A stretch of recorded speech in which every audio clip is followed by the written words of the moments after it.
नमस्कार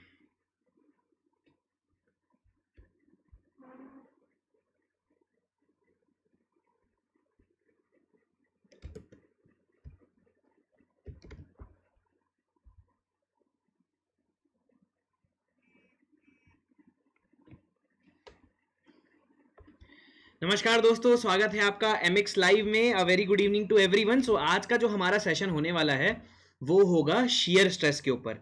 ठीक है। सो शियर स्ट्रेस की इक्वेशन हम लोग डिराइव करेंगे। हम ये देखेंगे बीम में किसी क्रॉस सेक्शन पे किसी डेप्थ y पर क्या शियर स्ट्रेस होता है।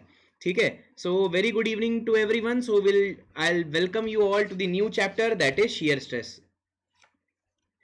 अब तबीयत ठीक है यार। आप लोग का बहुत बहुत धन्यवाद यार, आप लोगों ने जो दुआएं करी मेरे लिए। ठीक है, एक दिन में मेरा बुखार ठीक हो गया यार। Thank you so much guys for your support and love. ठीक है, चलो यार आज का सेशन हम बहुत अच्छा करते हैं। आप देख सकते हो यार, जब तबीयत नासाज होती है तो अपने आप उसमें इफेक्ट आ जाता है यार लेक्चर में ना।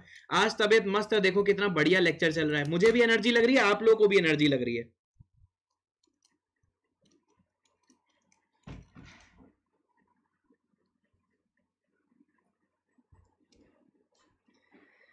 Good evening everyone, good evening. So will start our new session.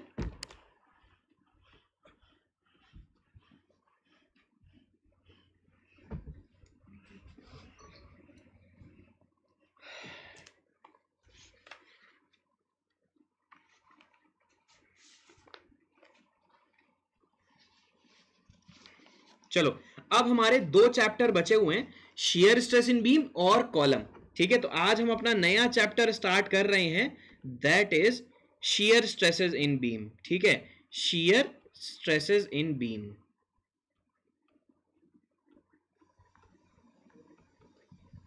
Shear stresses in beams. ठीक है, so this is our new chapter. ये हेडिंग डालिए। सो इसके बाद जो हमारा चैप्टर बचा है ना, we are only left with a single chapter that is column. इस चैप्टर के बाद मैं क्या करूंगा, जो लास्ट चैप्टर है कॉलम पढ़ाऊंगा, और उसके बाद बहुत ध्यान से सुनिएगा। तो जो अब जब हमारे चैप्टर बचे हुए हैं, एक तो देखिए हमारा कॉलम चैप्टर बचा हुआ है, कॉलम चैप्टर बचा है, और एक हमारा बचा है दोस्तों theory of failure. Theory of failure. और ये जो चैप्टर है ना थ्योरी ऑफ फेलियर, ये मैं आप लोग को तब पढ़ाऊंगा जब मैं स्टील का कोर्स स्टार्ट करूंगा। जब मैं स्टील का कोर्स स्टार्ट करूंगा तब मैं ये थ्योरी ऑफ फेलियर वहां पर पढ़ाऊंगा। ठीक है, तो स्टील का जब मैं सेशन स्टार्ट करूंगा वहां पर थ्योरी ऑफ फेलियर पूरा का पूरा आपका कवर हो जाएगा। ठीक है, तो जितना हमने पढ़ा है स्ट्रेंथ ऑफ मटेरियल में, एक एक कॉन्सेप्ट बहुत अच्छी तरीके से पढ़ा है। Clear everyone?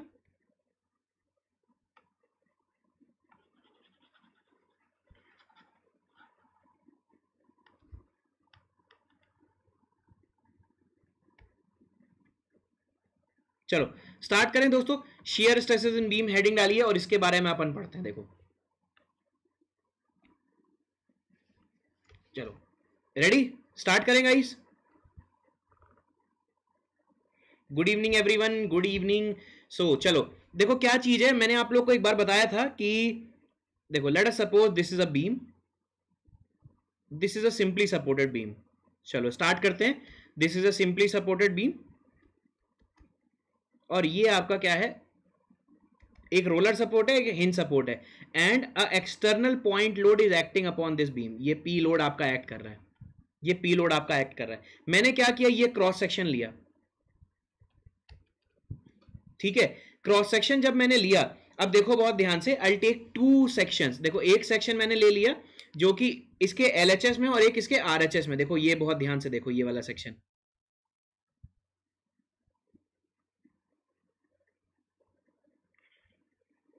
देखो because of the transverse force, shear force, देखो शियर स्ट्रेस विल डेवलप। आप मुझे ये बताइए, शियर फोर्स डायग्राम बनाते थे कि नहीं बनाते थे हम लोग? ठीक है, अब देखो बहुत ध्यान से, a shear stress will develop because of the transverse force, because of the transverse force shear stresses will develop। ठीक है, yes or no? shear stresses will develop। और देखो यहां पर बहुत ध्यान से देखिए, let in this phase the shear stress is in this direction। ठीक है ना? ठीक है, अब देखो इसे इक्विलिब्रियम में लाने के लिए, इस एलिमेंट को इक्विलिब्रियम में लाने के लिए बहुत ध्यान से मुझे देख के बताइए, अगर इस एलिमेंट को इक्विलिब्रियम में लाना है ठीक है, इक्विलिब्रियम में अगर लाना है, चलो देखो इक्विलिब्रियम अगर लाना है, सो देखिए in order to make it in equilibrium इस वाले फेस में अपवर्ड शियर स्ट्रेस आएगा, यस और नो। अब ये दोनों शियर स्ट्रेस क्या कर रहे हैं, they both shear stress are forming a clockwise couple. In order to resist this clockwise couple, a anti clockwise couple that is इस वाले फेस में इस डायरेक्शन में, इस वाले फेस में इस डायरेक्शन में, that will act upon this element.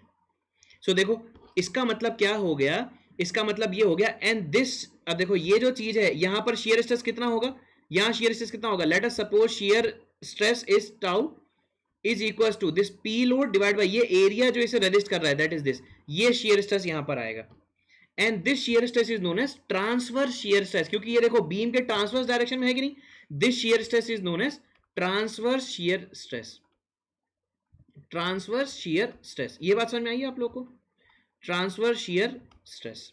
अब देखो क्या मैं यहां पर ये लिख सकता हूं, अगर ये ट्रांसवर्स शियर स्ट्रेस आया फॉर श्योर ये जो स्ट्रेसेस हैं, ये जो स्ट्रेसेस हैं जो अलोंग द लेंथ है ये भी आएंगे, तो इसका मतलब क्या हो गया, transverse shear stress is always accompanied by longitudinal shear stress. ये बात समझ में आई है आप लोग को, ये बात समझ में आ गई।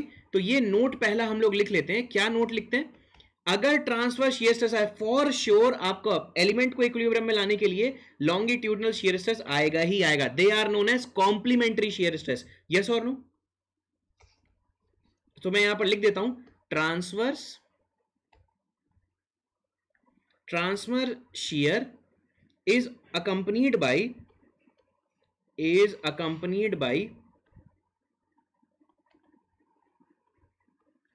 longitudinal is accompanied by longitudinal shear। ये बात समझ में आ गई, transverse shears is accompanied by longitudinal shear।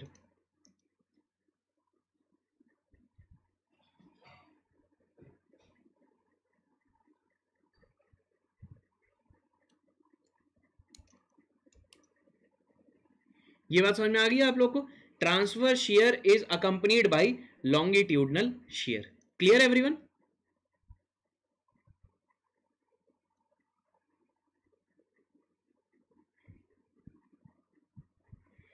और देखो बहुत ध्यान से, this shear is known as longitudinal shear, longitudinal shear।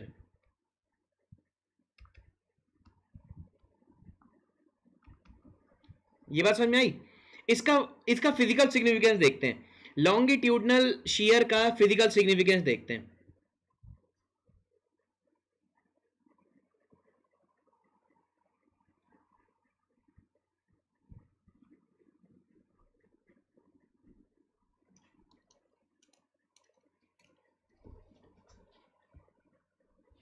चलो देखो इसका फिजिकल सिग्निफिकेंस देखते हैं, क्या फिजिकल सिग्निफिकेंस है, देखिए बहुत ध्यान से, विल सी। देखो बहुत ध्यान से, मैंने क्या किए, बीम के ये सेक्शन काट के दूसरे मटेरियल के, देखो ये सेक्शन मैंने एक बीम का लिया, इसके नीचे एक और सेक्शन ले लिया मैंने बीम का,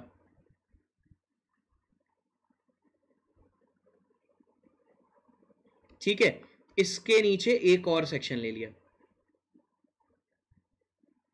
देखो ये क्या चीज होता है, transverse shear is always accompanied by longitudinal shear. इसका क्या मतलब होता है, एंड दिस सपोर्ट इज, ये सिंपली सपोर्टेड, ये बीम है, ठीक है। मतलब क्या किया मैंने, अगर टोटल डेप्थ 9 है तो मैंने क्या किया, ये 3 डेप्थ की मैंने 3 अलग अलग सेक्शन ले लिए, ठीक है। अब आपने इसमें क्या लगाया, एक शियर, ये ट्रांसवर्स लोड लगाया, ट्रांसवर्स पॉइंट लोड लगाया आपने यहां पर पी। अब होगा क्या, because of this transverse load, एक तो बेंडिंग आएगी, ठीक है, बेंडिंग आएगी, और क्या होगा, ट्रांसवर्स शियर भी आएगा और लॉन्गिट्यूडनल शियर भी आएगा, and because of this longitudinal shear क्या होगा, देखो यहां पर इसकी बेंडिंग दिखाता हूं मैं, देखिए इसकी बेंडिंग दिखाता हूं,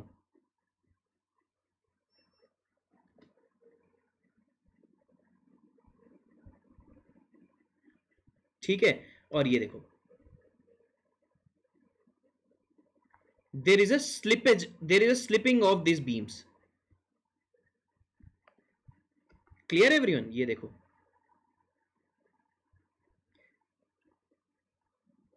ऐसा होगा, ठीक है। अब ऐसा क्यों हो रहा है, आपको एक एग्जांपल लेता हूं, एग्जांपल लीजिए आप प्लेइंग कार्ड्स का। आपने प्लेइंग कार्ड्स देखे ना?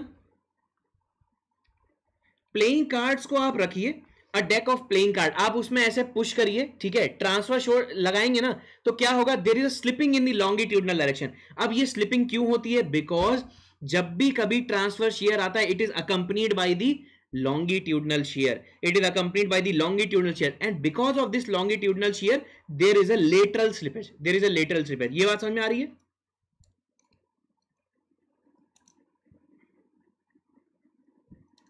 ये बात समझ में आ गया?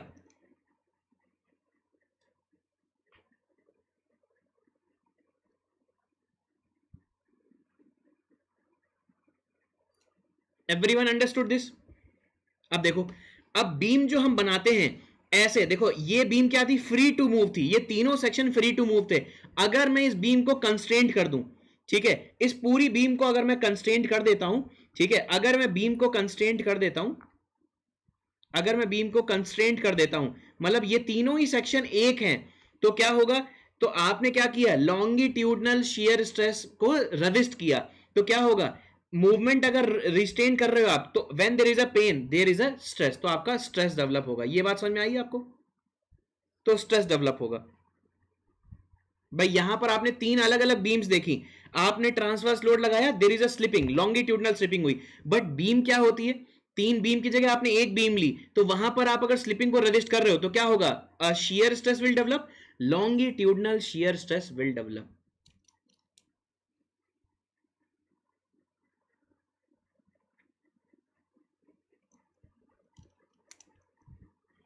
ये समझ में आया? What do you mean by transfer shear stress and longitudinal shear stress? अब देखिए, late us suppose eight this section, अगर मैं यहां पर एक कोई सेक्शन लेता हूं, ठीक है, late us suppose this section,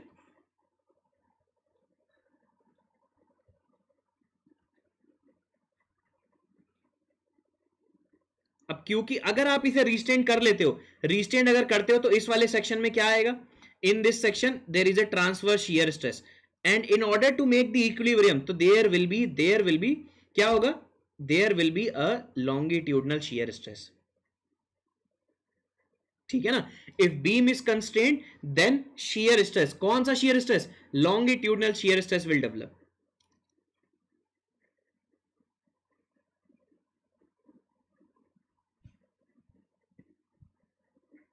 समझ में आया सबको?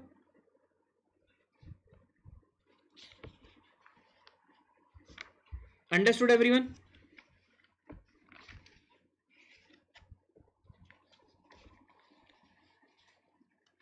Will longitudinal shear develop if, अब देखो बहुत ध्यान से, longitudinal shear stress is also develop when the beam is resting on the ground, ठीक है, क्योंकि आप क्या कर रहे हो, ठीक है, अगर उसके मूवमेंट को आपने रिस्ट्रेन कर दिया, देन लॉन्गिट्यूडनल, अभी देखो आप देखिएगा, हम बीम्स में क्या देखेंगे, कितना लॉन्गिट्यूडनल और ट्रांसवर्स शियर स्ट्रेस डेवलप होगा एट एनी फाइबर, किसी भी फाइबर में लोड लगने से, किसी भी फाइबर में हम ये देखेंगे कितना लॉन्गिट्यूडनल और शियर स्ट्रेस डेवलप, कितना लॉन्गिट्यूडनल और ट्रांसवर्स शियर स्ट्रेस डेवलप होगा। चलिए, आई होप इतना लिख लिया आप लोगों ने।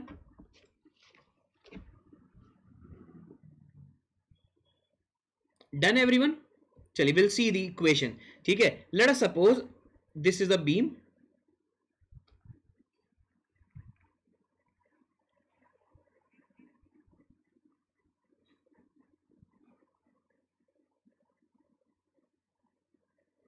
ठीक है, ये बीम है, देखिए,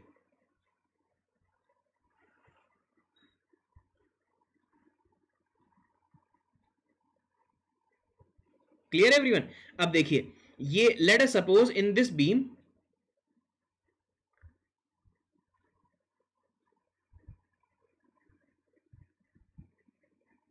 ठीक है, in this beam, this is the neutral axis,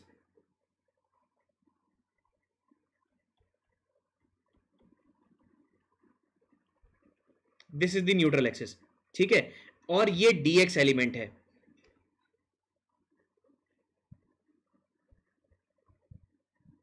ये बीम में क्या है, ये dx एलिमेंट है, ठीक है, late us suppose this is dx element,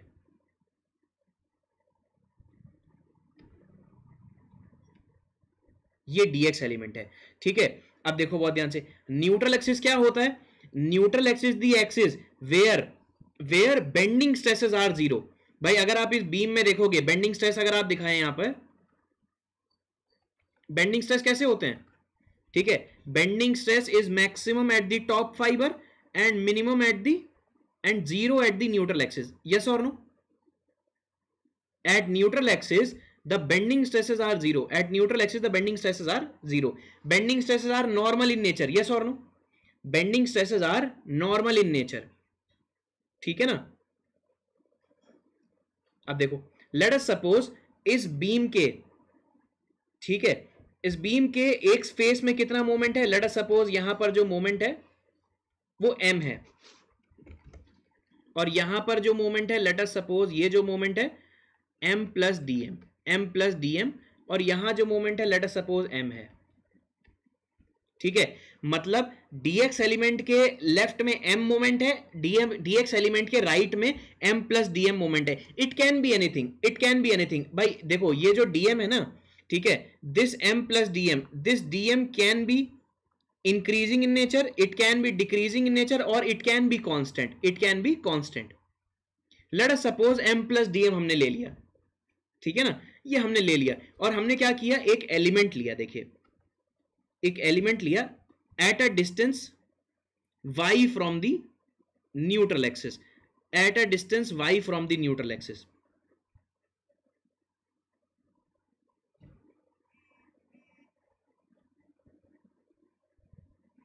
ये मैंने ले लिया, ठीक है, दिस इज द एलिमेंट,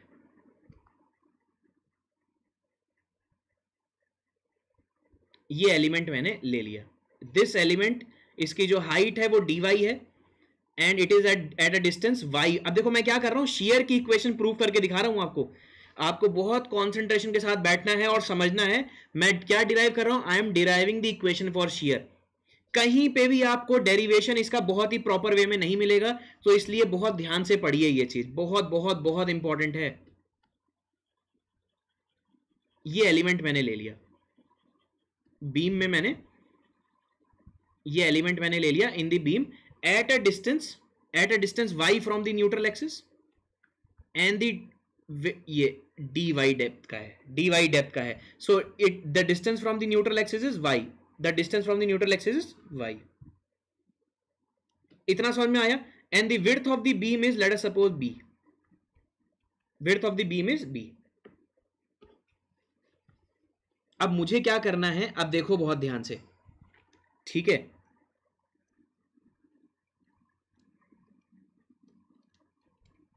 अब देखो दिस मोमेंट्स हमने क्या लिए, सैगिंग इन नेचर लिए।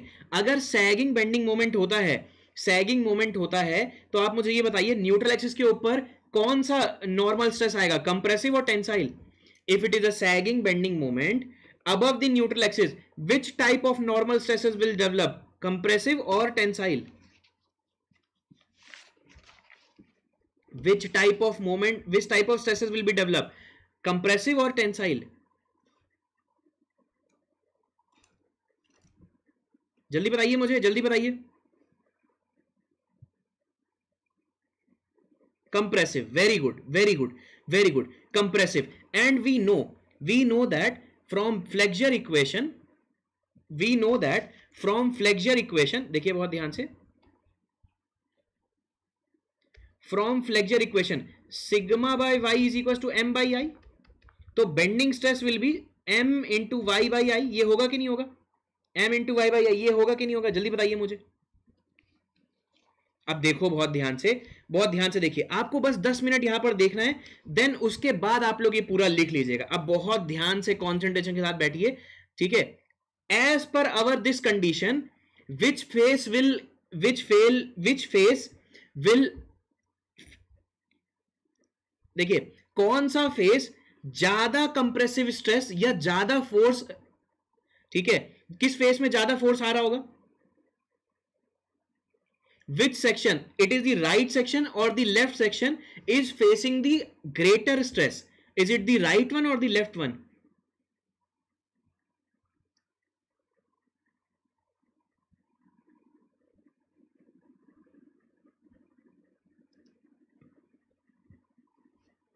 If m plus dm, if dm is positive, ठीक है, if yes very good right one. अब देखो कैन आई राइट, अब देखो बहुत ध्यान से दोनों फेसेस को मैं दिखाता हूं यहां पर, दोनों फेसेस को दिखाता हूं यहां पर। On this face, on this face on dy element and on this face on dy element। ठीक है, यहां पर मैं स्ट्रेस लिख सकता हूं, देखिए बहुत ध्यान से, this stress can be written as m plus dm into dy, ठीक है, इनटू dy, ठीक है, m plus dm into y by i। देखो और यहां पर मैं क्या लिख सकता हूं, m into y by i। देखो ये समझ में आया, ये नॉर्मल स्ट्रेस समझ में आए on dy element. on the right hand side the compressive stresses is y is the depth from the neutral axis, y is the distance from the neutral axis। ठीक है, अब देखो बहुत ध्यान से, at distance y from the neutral axis what is the normal stress on right face, m plus dm into y by I, and on the left face what is the normal stress, normal compressive stress on dy element at a distance y, that is m into y by I। ये समझ में आया?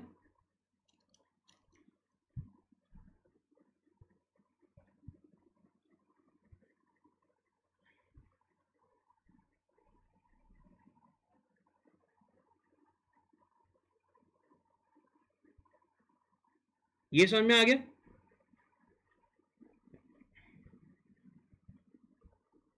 ठीक है, अब देखो बहुत ध्यान से, अब देखो if there is a variation in the moment, if there is a variation in moment the beam will face a unbalanced force, yes और नो।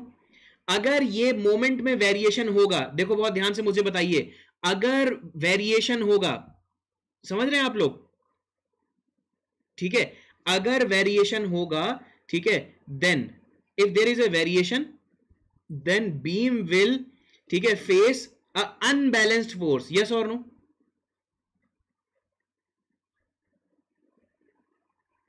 ठीक है, अब मैं निकालता हूं नेट अनबैलेंस्ड फोर्स कितना है, नेट, ठीक है, sorry, unbalanced force, unbalanced unbalanced force in x direction, in x direction, in which element, in dy element, in dy element. ठीक है ना, ये निकालते हैं। What is the net unbalanced, the net unbalanced will be m plus dm, ठीक है, into y by I, this is the stress. ठीक है, और एरिया अगर आपको चाहिए, देखो एरिया कैसे निकलेगा, एरिया कैसे निकलेगा, बहुत ध्यान से देखिए, बहुत ध्यान से अगर आप देखोगे, ठीक है, व्हाट इज द एरिया, कितने एरिया में ये स्ट्रेस लग रहा है, निकाल सकते हैं। अगर ये न्यूट्रल एक्सिस है, ये न्यूट्रल एक्सिस है, ये dy एरिया है, ये एरिया आपको निकालना है। ये एरिया कितना होगा, बहुत ध्यान से मुझे सोच के बताइए, what will be this area, कितने एरिया में ये स्ट्रेस लग रहा होगा। देखिए, in which area, the length is, depth is dy and the width is b, and the width is b, तो in which area it is acting, तो ये स्ट्रेस है into area is b into dy, b into dy। ठीक है, this minus m into y by I into b into dy। देखिए ये समझ में आया, this is the net unbalanced force in the X direction, net unbalanced force. तो देखिए if I open this, क्या कैंसिल आउट हो जाएगा, m into Y by I into B D Y, ठीक है, plus dm into Y into B into D Y by I, minus m into Y into B into D Y by I. देखो ये cancel out हो जाएगा, this will be cancel out. So what is the net unbalanced, ठीक है, net unbalanced force in dy element, dy element में net unbalance कितना हो जाएगा, net unbalance will be dm into Y into B into D Y upon I. देखो ये समझ में आया, this is the net unbalanced force.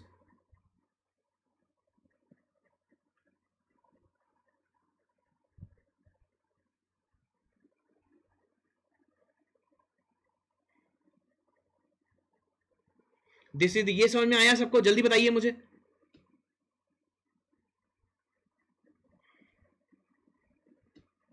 सबको समझ में आया, यस और नो, जल्दी बताइए।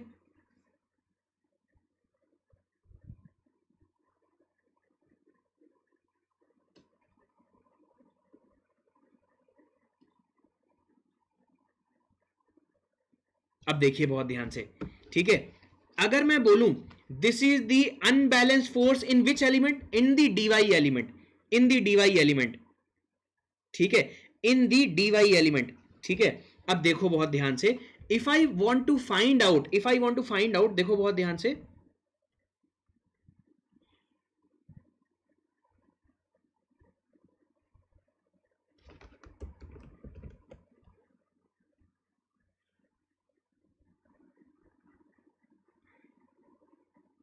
अब देखिए,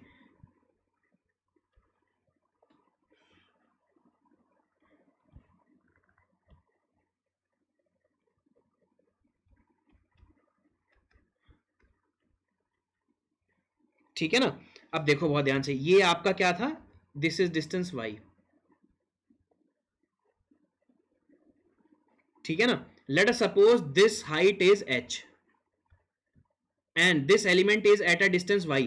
अगर मैं ये निकालूं, ठीक है, y से h एलिमेंट के बीच में, इस पूरे एलिमेंट में, इस पूरे एरिया में कितना अनबैलेंस्ड फोर्स है, इस पूरे एरिया में कितना अनबैलेंस्ड फोर्स है, तो मैं निकाल सकता हूं total unbalanced force in this area, in this area, मतलब ये जो हाईलाइटेड है, बात समझ रहे हैं आप लोग, टोटल अनबैलेंस्ड, मतलब देखिए टोटल अनबैलेंस्ड, टोटल अनबैलेंस्ड, ये इस वाले में, इतने पूरे एरिया में टोटल अनबैलेंस्ड है, मैं निकाल सकता हूं ना total unbalanced force, total unbalanced force, total unbalanced force, ठीक है, in the area above Y, above Y,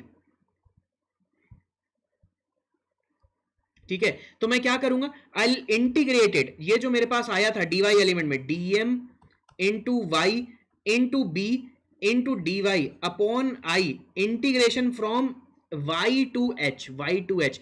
तो मुझे ये जो हाईलाइटेड एरिया है, इतने पूरे एरिया में अनबैलेंस फोर्स पता चल जाएगा। जल्दी बताइए मुझे, यस और no.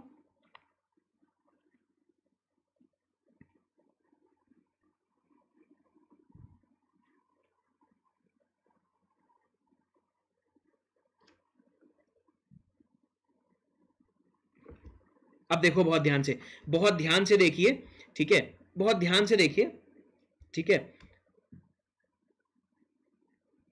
This is the neutral axis, this is the neutral axis, ठीक है। अब मैं क्या कर रहा हूं, यहां से कट कर रहा हूं, बहुत ध्यान से सुनिएगा, यहां से मैं कट कर रहा हूं, यहां से मैंने बीम को क्या किया, कट कर दिया, यहां से मैंने बीम को कट कर दिया। अब देखो बहुत ध्यान से, अगर मैं यहां से कट करता हूं बीम को, if I cut this beam from hair,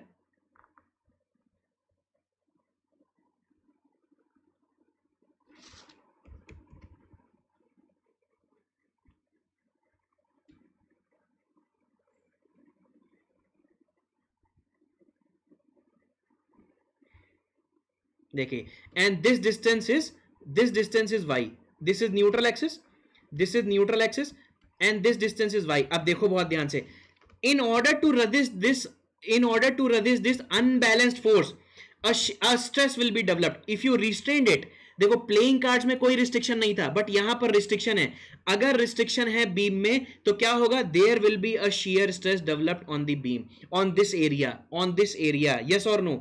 there will be a shear stress that will develop in order to resist this total unbalanced force, yes or no। जल्दी बताओ मुझे, बताइए मुझे, यस और नो।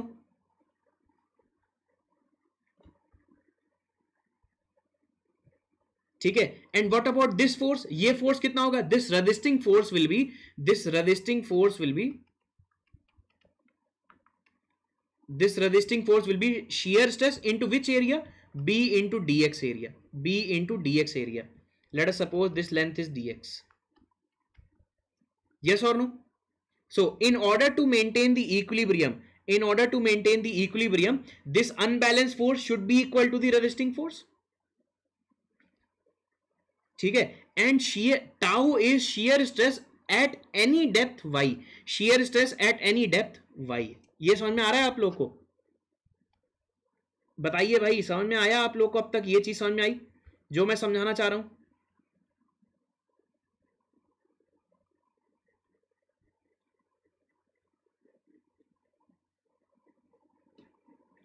इतना समझ में आया? इसे बैलेंस करते हैं, देखिए इसे बैलेंस करते हैं, 2 मिनट और सुन लीजिए फिर उसके बाद लिख लीजिएगा। इसे पूरा बैलेंस करते हैं। ये कितने एरिया में था, ये भी मैं यहां पर पूरा, इतने पूरे एरिया में क्या शियर स्ट्रेस डेवलप हो गया,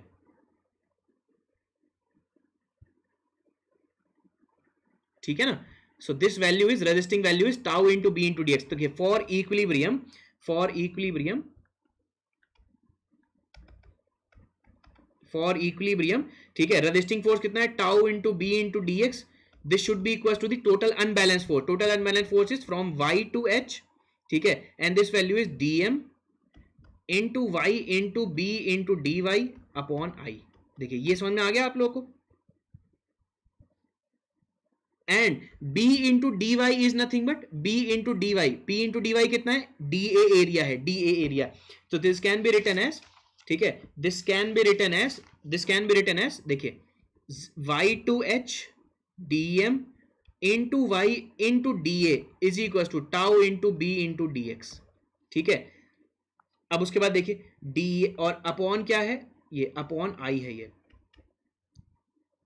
क्लियर एवरीवन? अब देखो यहां से क्या चीज बाहर निकाल सकते हैं, डीएम अपॉन आई हमने बाहर निकाल लिया, वाई टू एच, ठीक है, ये क्या हो गया, y into D A is equal to tau into B into D x, tau into B into D x. अब देखो इस इक्वेशन को और सिंप्लीफाई करते हैं थोड़ा सा, इस इक्वेशन को और सिंप्लीफाई करते हैं, इस एक्स को नीचे ले आते हैं, DM upon D X into I upon B, ठीक है, integration of Y to H, ठीक है, Y D A is equal to क्या हो जाएगा, टाउ हो जाएगा। देखो ये चीज समझ में आ गई, ठीक है। Now we know that what is the value of dm upon dx, what is the ratio of dm upon dx? It is nothing but the shear force at that section, shear force at that section. So it can be written as v upon ib, v upon ib। अब देखिए क्या चीज है ये, ठीक है, from y to h y into da। what is this mean, what is this mean?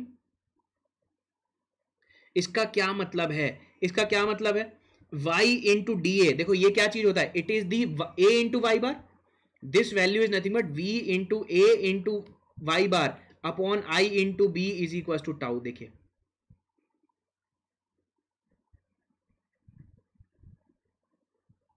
Is equal to tau, is equal to tau. देखो ये शायद स्किप, इधर से स्किप हो गया, मैं इधर लिख देता हूं, इज इक्वल टू टाउ।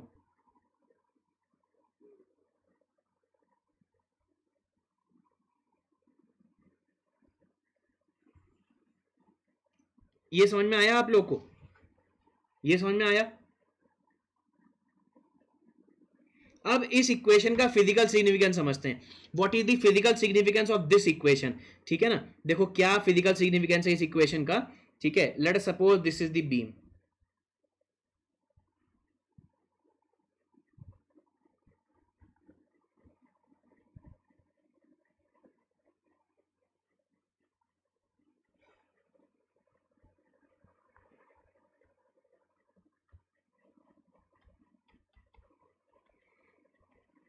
देखिए बहुत ध्यान से, बहुत ध्यान से देखिए, देखो क्या इसका फिजिकल सिग्निफिकेंस है।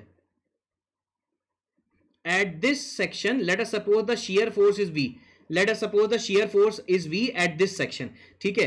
अब देखो बहुत ध्यान से, मैंने क्या निकाला यहां पर, at a distance y, at a distance y what is the longitudinal shear stress. देखिए लॉन्गिट्यूडनल शियर स्ट्रेस कितना है, टाउ है, tau at a distance y, shear stress at a distance y। अब देखो we know that complementary shear stress, longitudinal shear stress always accompanied by the transverse shear stress, मतलब at this section at a distance y the transverse shear stress will be tau also, tau होगा कि नहीं होगा, at a distance y the transverse shear stress is tau। ये समझ में आया आप लोगों को? तो ये जो इक्वेशन है हमारी, tau is equals to v into a into y bar upon I into b, इसमें tau क्या है, this is known as the transverse or longitudinal shear stress at a depth y। so this tau represents what, shear stress at a distance y from neutral axis, at a distance y from neutral axis। समझ में आया? and this shear stress can be longitudinal as well as transverse shear stress। ये मतलब समझ में आया? मतलब at any section the shear force is V, at any section at a depth y from the neutral axis shear stress is tau. ठीक है, ए value क्या है, देखिए ए वैल्यू क्या है, ए वैल्यू अब आपने क्या दिखाया था,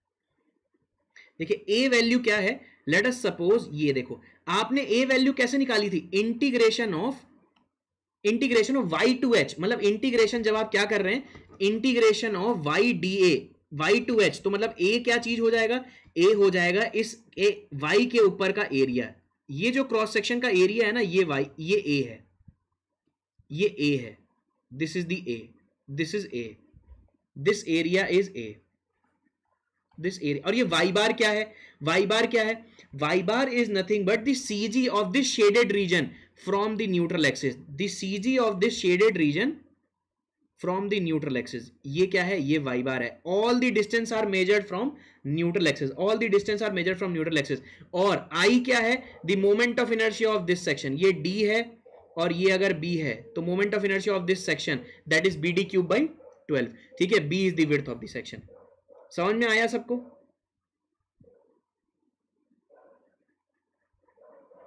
now you can find out, किसी भी डेप्थ पर you can find out the shear stress, किसी भी डेप्थ पे आप शियर स्ट्रेस निकाल सकते हैं। Understood everyone? बताइए भाई, समझ में आया आप लोग को?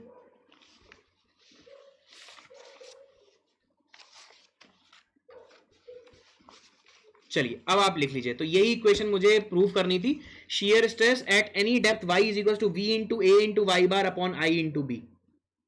ठीक है ना, आई होप आप लोग को ये क्वेश्चन समझ में आई होगी, बिकॉज क्या चीज है ना, डायरेक्टली कोचिंग्स में मैंने देखा है डायरेक्टली इस इक्वेशन को लिख देते हैं, v into A into Y bar upon I b, इसका डेरिवेशन कोई नहीं बताता है। आई होप आपको इसका डेरिवेशन समझ में आया होगा। v is the shear force at a section, ये भी लिख देता हूं, ठीक है, v is shear force at a section, shear force at a section, समझ में आया आप लोग को। और A is area of cross section above y, above y।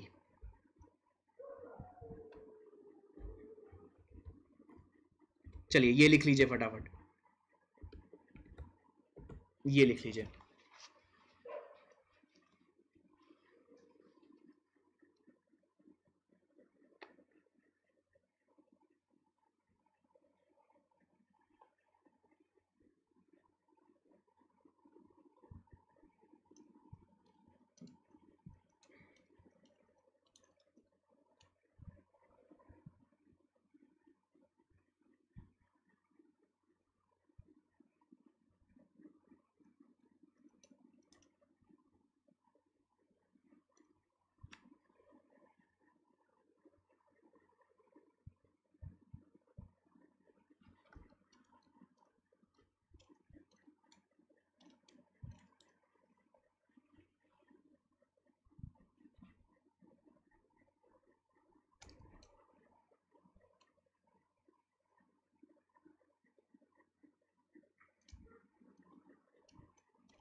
Done everyone?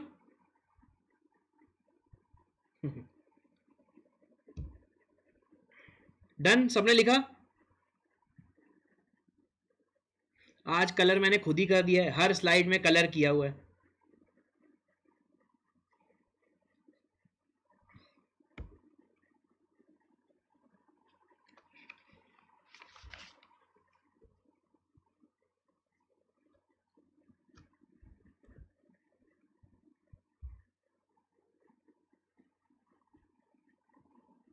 T into B into D x को इंटीग्रेशन साइन क्यों नहीं था?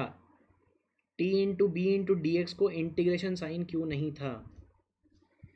अच्छा तो ये बताता हूं मैं आप लोग को, ये आप पूछ रहे हैं ना यहां पर t into B into D x में इंटीग्रेशन साइन क्यों नहीं था ना, ये क्यों नहीं था क्योंकि देखिए क्या चीज है, हम क्या देखते हैं इन एट अ क्रॉस सेक्शन, हम देखते हैं at a cross section shear stress क्या है, देखो ना, ये देखो ना, एक क्रॉस सेक्शन में हम देखते हैं कितना शियर स्ट्रेस आया, एक क्रॉस सेक्शन में देखते हैं, दैट इज वाई, मतलब बहुत छोटे एलिमेंट में देखते हैं हम, ठीक है। हमारा मेन मकसद क्या है, हम क्या देखेंगे अलोंग द डेप्थ कैसे शियर स्ट्रेस वेरी कर रहा है, अलोंग द डेप्थ कैसे शियर स्ट्रेस वेरी कर रहा है, our main concern is to find the shear stress along the depth, तो एक क्रॉस सेक्शन लेना पड़ेगा ना, नहीं समझे, एक ही क्रॉस सेक्शन लेना पड़ेगा, क्योंकि along the length shear force कैसे वेरी कर रहा है ये हम शियर फोर्स डायग्राम से बता सकते हैं, अलोंग द डेप्थ कैसे शियर वेरी करेगा, फॉर दैट हम ये क्या कर रहे हैं, हमने लॉन्गिट्यूडनल शियर स्ट्रेस निकाला और हमने ये बोल दिया कि ट्रांसफर शियर स्ट्रेस भी उसी तरीके से वेरी करेगा।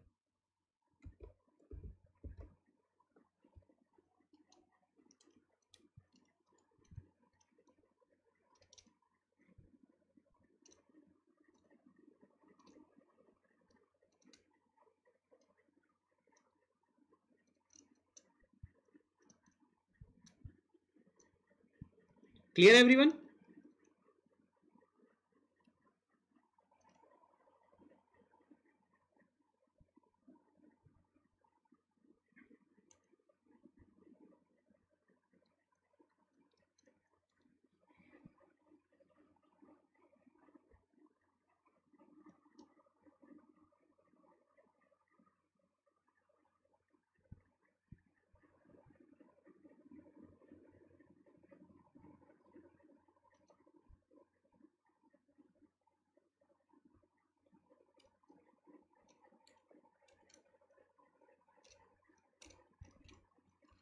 चलो बढ़िया, ये लिख लिया सबने, ये लिख लीजिए फटाफट।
डन, ये लिख लीजिए।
डन, ये लिख लिया।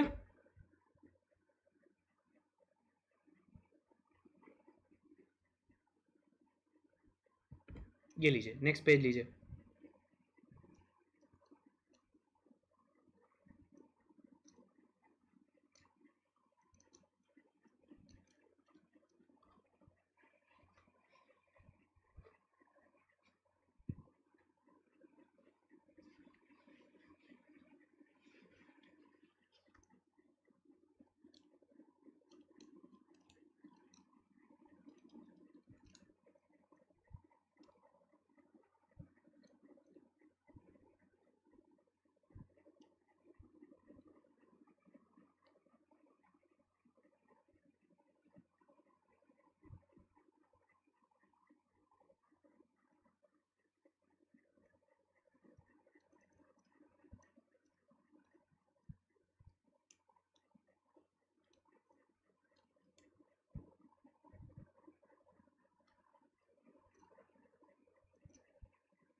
डन, आगे बढ़े।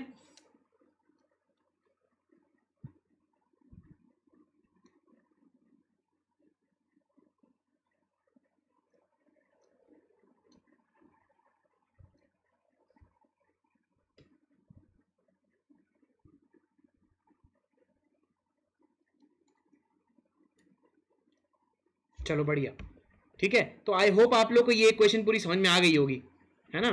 अब इस इक्वेशन से कुछ चीजें डिराइव करते हैं। देखिए इस इक्वेशन से कुछ चीजें डिराइव करते हैं। देखो क्या चीज है, अब आप हेडिंग डालिए शीयर स्ट्रेस और कौन सा, transverse shear stress. Transverse shear stress, transverse in nature, transverse, ठीक है। Shear stress distribution in rectangular cross section,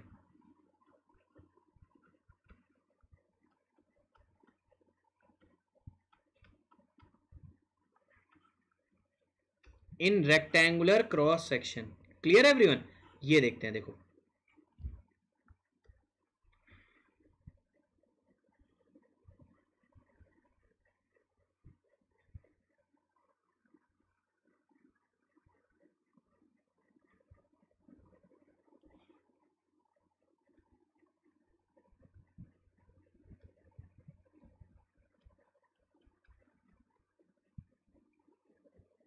this is neutral axis, ठीक है। आपने क्या किया, देखो at a distance y from the neutral axis आपने क्या निकाल लिया, लॉन्गिट्यूडनल शियर स्ट्रेस टाउ निकाल लिया। और we know that longitudinal shear stress is always accompanied by the transverse shear stress, that is tau। मतलब at a distance y from the neutral axis the transverse shear stress is tau, yes or no। ठीक है, ये cross section जो आपका है, this cross section, इस cross section को मैं अलग ले लेता हूं। देखो इस क्रॉस सेक्शन को मैं ले लेता हूं अलग,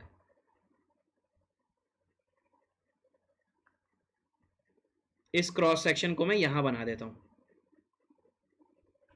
देखो बहुत ध्यान से, इस क्रॉस सेक्शन को मैं बनाता हूं यहां पर।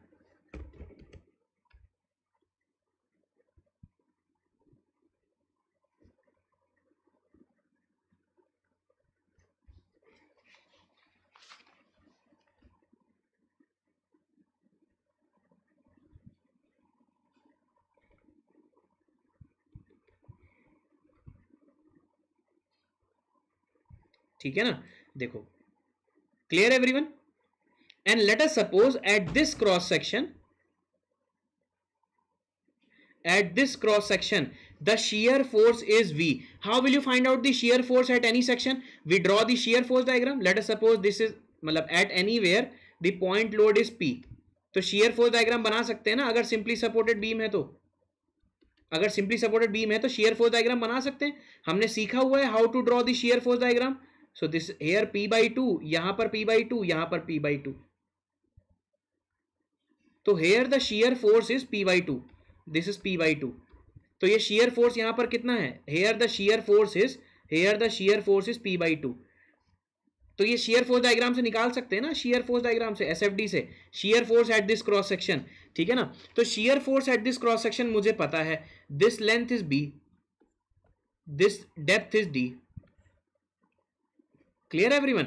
और ये जो आपकी ये जो डेप्थ है, दिस डेप्थ इज y, इस एलिमेंट पे, मतलब इस डेप्थ पे मुझे ट्रांसफर शियर स्ट्रेस देखना है। At this depth this transfer shear is tau, ये वेरिएशन मुझे देखना है रेक्टेंगुलर क्रॉस सेक्शन में, ठीक है ना। अब देखो late us suppose this is d by 2, rectangular है तो क्या हो जाएगा, this is d by 2, this is d by 2। होगा कि नहीं होगा, होगा कि नहीं होगा, जल्दी बताइए मुझे, यस और नो। अब ये जो एरिया है, अब मैंने आप लोग को बताया था इक्वेशन क्या है आपकी, tau is equal to v into A into Y bar upon I into B. Shear force हम निकाल लेंगे। एरिया कौन सा होगा, area will be this one, ये एरिया होगा आपका, दिस एरिया। अब ये एरिया कितना होगा, this area is b into D by two, this area will be b into D by two, yes और no. The area will be b into D by two minus y, ये area कितना हो जाएगा, this area will be, ये area कितना है, area will be, this area will be, ठीक है, d y, d by two minus Y into b, ये होगा कि नहीं होगा, देखिए ये होगा ना। अब देखो वाई बार कैसे निकालेंगे, इस रेक्टेंगुलर सेक्शन का CG from the neutral axis, from the neutral axis Y bar निकाल सकते हैं। देखो ए आपने निकाल लिया, A is equal to D by two minus Y into B. Y bar कैसे निकालेंगे, Y bar will be, Y bar will be, ये जो डिस्टेंस है, ये डिस्टेंस कितनी हो जाएगी, D by two minus Y उसका हाफ, तो ये जो डिस्टेंस है वाई बार कितनी हो जाएगी, y plus d by two minus y by ये हाफ, इसका हाफ। ये समझ में आया आप लोग को, ये समझ में आ गया। So this can be written as y plus d by four minus y by two, तो दिस कैन बी हाफ, अगर मैं कॉमन लेता हूं ये क्या हो जाएगा, d by two plus y हो जाएगा। ये समझ में आया, ये समझ में आ गया।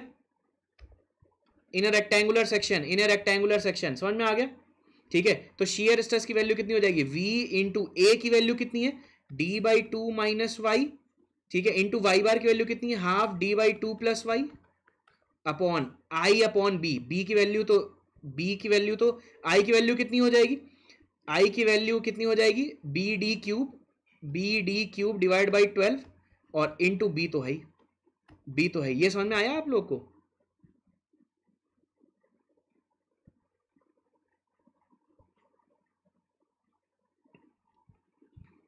है ना।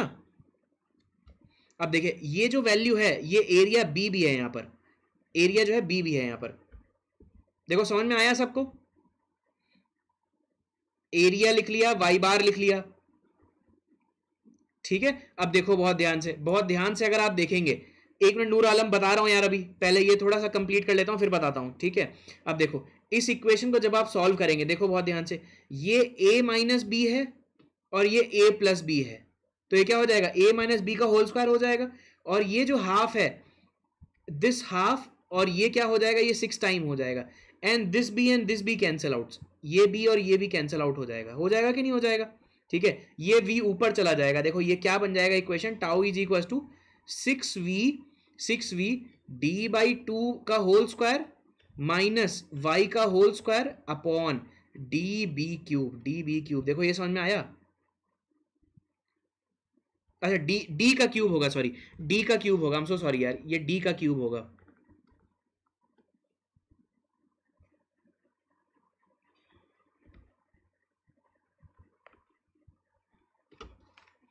ये समझ में आ गया सबको, ठीक है।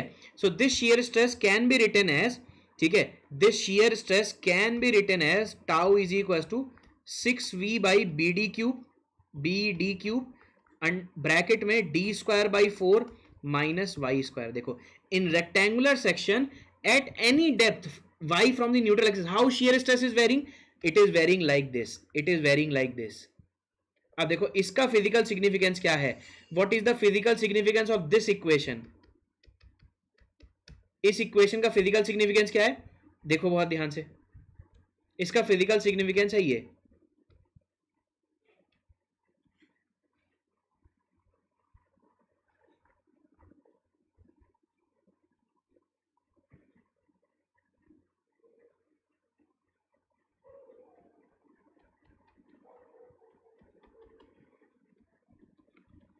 देखो बहुत ध्यान से, देखो मैंने ये इक्वेशन लिख दी, देखो मैंने ये इक्वेशन लिख दी, tau is equal to 6v by B D cube D square by 4 minus Y square. अब देखो at y is equal to 0 what is shear stress, at y is equal to d by 2, at y is equal to d by 2, this distance is d by 2, rectangular section है, this distance is d by 2, तो at d by 2 tau will be tau is equal to 0 हो जाएगा कि नहीं हो जाएगा, at y is equal to 0 tau will be equal to tau max, और ये कितना हो जाएगा, at y is equal to 0 6v d square upon b D cube by 4, ये हो जाएगा कि नहीं हो जाएगा, tau max will be 3 by 2, ठीक है, डी स्क्वायर से ये कैंसिल आउट हो गया 6, ठीक है, 3 by 2 v by B d. देखिए ये समझ में आया, 3/2 वी बाई बी डी, ये समझ में आ गया,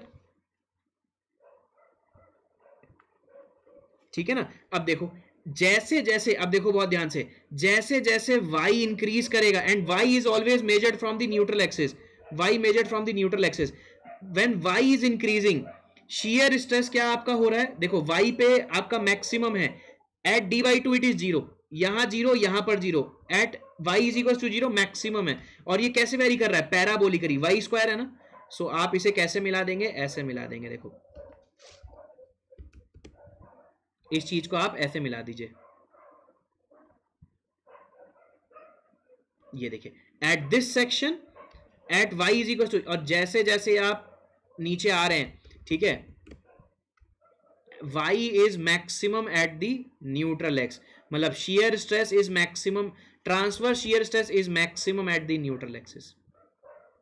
तो आपने क्या किया, in any cross section, in any cross section आपने क्या निकाल लिया, you have find out the variation of shear stress.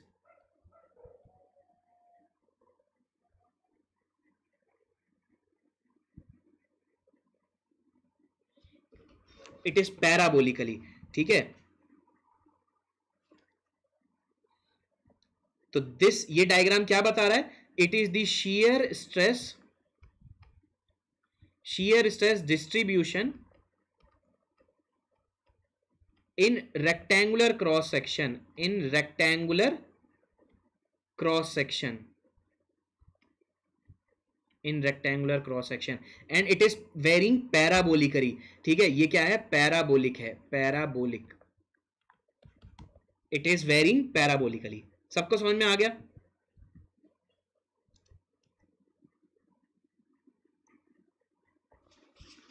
बताइए भाई, समझ में आया।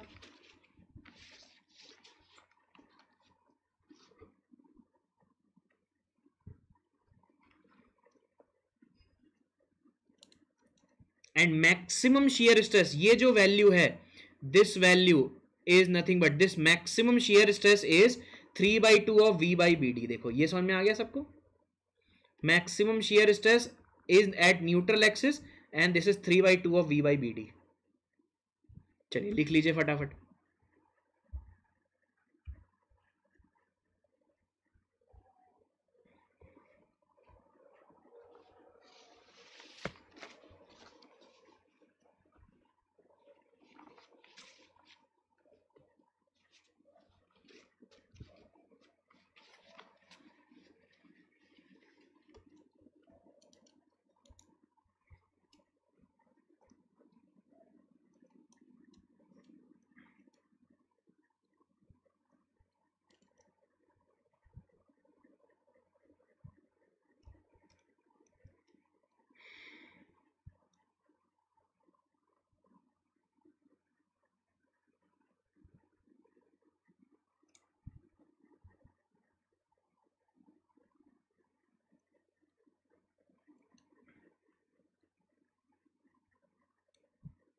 डन, ये लिख लीजिए।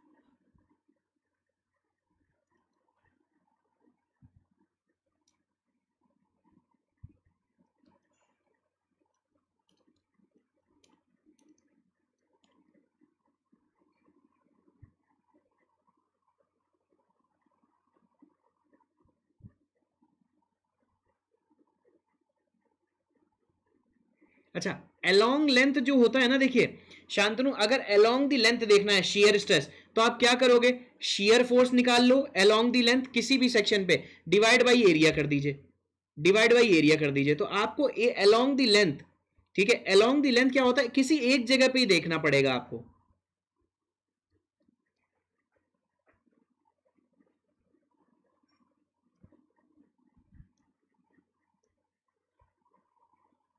along the length, हाँ ये आप बिल्कुल सही कह रहे हैं, along the length सेम रहेगा at any y, बिल्कुल सही कह रहे हैं आप।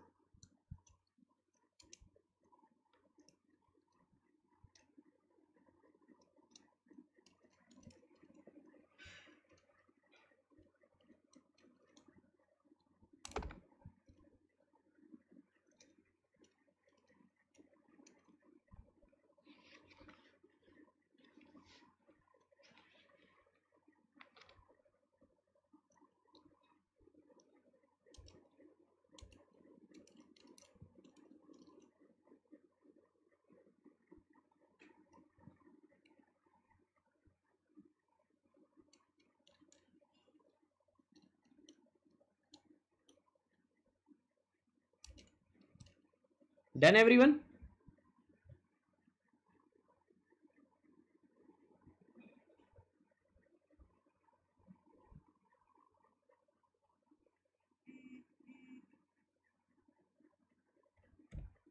ये लिख लीजिए।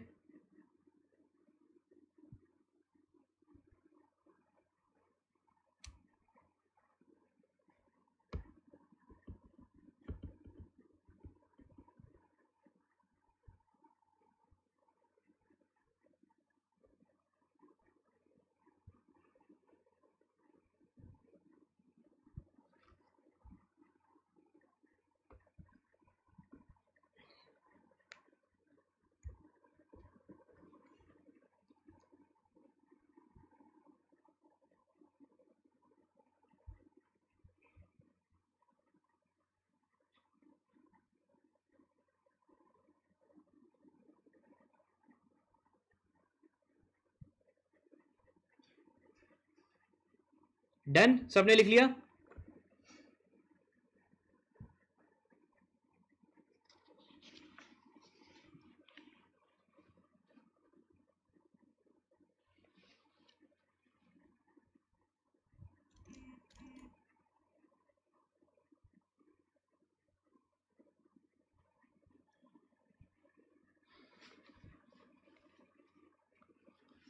चलिए, तो आज की क्लास हम यहीं ओवर करते हैं। So tomorrow this will finish, कल हमारा tomorrow this chapter of shear stress